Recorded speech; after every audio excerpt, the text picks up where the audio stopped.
One of my favorite chapters or verses in the Bible is found in Joel chapter 2. Ito po ay chapter tungkol sa restoration. Ano po ibig sabihin ng restoration? Ibabalik lahat ng nawala, ibabalik lahat ng nasira, ibabalik lahat ng ninakaw, ng higit pa sa nawala. And this is a very promising chapter in the Bible. I believe marami po sa atin ngayon ang nakaranas ng mga injustices, kawalan, pagkalugi, nanakawan, nasiraan, and you are really praying and believing for restoration in your life. Kapag binasa po natin yung Joel chapter 2, makita natin doon yung susi para ma-experience natin yung restoration. Bakit? Si Lord po ay God of restoration. Hindi siya yung source ng mga kasiraan, hindi siya yung source ng pagnanakaw, hindi siya yung source ng mga pagkawasak sa buhay natin. But you know what? There are times and seasons na inaalaw ni Lord na dahil sa mga katigasan ng ulo natin, sa pagsuway natin, pinipilit natin yung sarili nating kagustuhan na gawin yung mali, even though meron ng binigay si Lord na mga commands to follow, and still, sometimes we insist doing our own way. And because of our hard-headedness and pagiging matigas ng puso natin, inaalaw tayo ni Lord, di ba? Parang mga magulang minsan, inaalaw nila tayo matuto sa mga pagkakamali natin. At ganoon din po yung nangyari dito sa mga Israelites dito sa Joel chapter 2. Hinayaan sila ni Lord na gawin yung kanilang mga idolatrous acts, lahat ng mga pagsamba nyo sa Diyos-Diyosan, pagre-rebelde nyo sa akin, kahit na ilang beses ko na kayong pinatawad pa ulit-ulit, every time bumabalik kayo, pero still, alis pa rin sila ng alis kay Lord. Alam nyo po yun, parang every time, okay ang lahat, okay, may blessing, may answer prayer, masaya tayo, nalilimutan natin si Lord. Umaalis tayo sa sentro ng kanyang kalooban. Pero every time na may problema, tatawag na naman ulit tayo kay Lord, Lord, help us, Lord, rescue us. And alam nyo, sobrang patient ni Lord. Sobrang grabe yung compassion niya sa atin, no, na kahit matigas ang ulo natin, every time na tumatawag pa rin tayo sa kanya, He still hears us.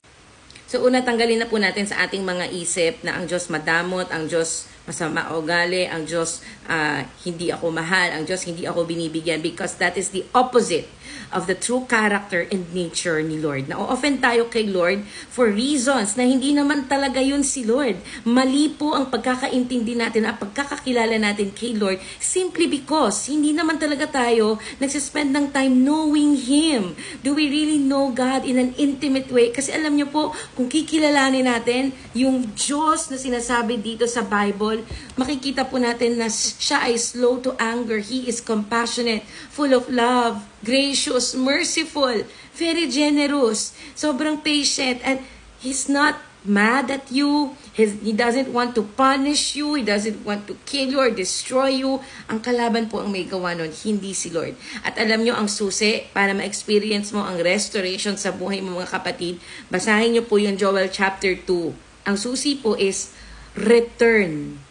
Tatlo po yan. Return to God, return to Yahweh, repent of your sins, and you will be restored. Tatlong letter R lang.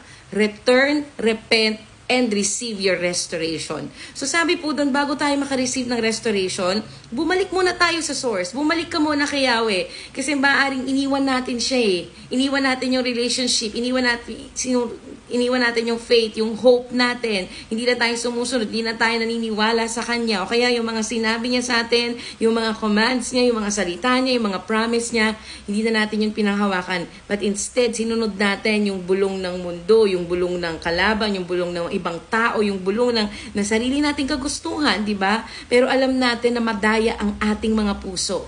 At ang nasa mundo, yung mga sinasuggest ng ibang tao, ng mundo na gawin natin, hindi po yan ang magdadala sa atin sa mabuti at mabungang daan. So we have to return. Magsisi tayo sa kasalanan natin. Sabi doon, it's okay, umiyak ka kay Lord. Pagsisihan natin ng buong puso yung ating mga ginawang kasalanan, bumalik tayo ulit kay Lord. Kasi siya talaga yung source ng ating blessings. So, siya yung source ng lahat ng buhay, ng life, ng peace, ng joy. Everything that we need and even want na kay Lord yon. So bumalik tayo sa source. Mag-repent po tayo. Ibig sabihin, tumalikod na tayo sa mga masamang gawi. Iwan na natin ang kasalanan. At ang pangako po doon, then restoration will come. At alam nyo kung ano yung pinakamagandang part doon? Higit pa sa nawala, higit pa sa nawasak, higit pa sa nasira, ang ibabalik sa'yo ni Lord when you choose to return and repent. So this is my encouragement to you, kapatid. Baka kasi umalis ka. Baka kasi nagtampo ka kay Lord. Baka kinalimutan mo na si Lord. Baka this is the season na tinatawag ka na ulit ni Lord sa sitwasyon mo na yan na mahirap, na parang imposible nang masolusyonan. Baka ang sinasabi ni Lord sa iyo, it's time na bumalik kay Yahweh, bumalik kay Lord, magrepent, at pwede mo i-claim yung promise that when you return and repent, restoration is your portion. Everything that you lost, everything that was stolen, everything na kinuha sa'yo ng hindi sa makatarungang paraan will be returned, will be revived in the name of Jesus. At yan po ang ini-speak ko sa inyo ngayon, mga kapatid. Basahin niyo po ang Joel chapter 2. Return to God, repent of your sins, and expect restoration to happen in your life in this season. In Jesus' name, amen.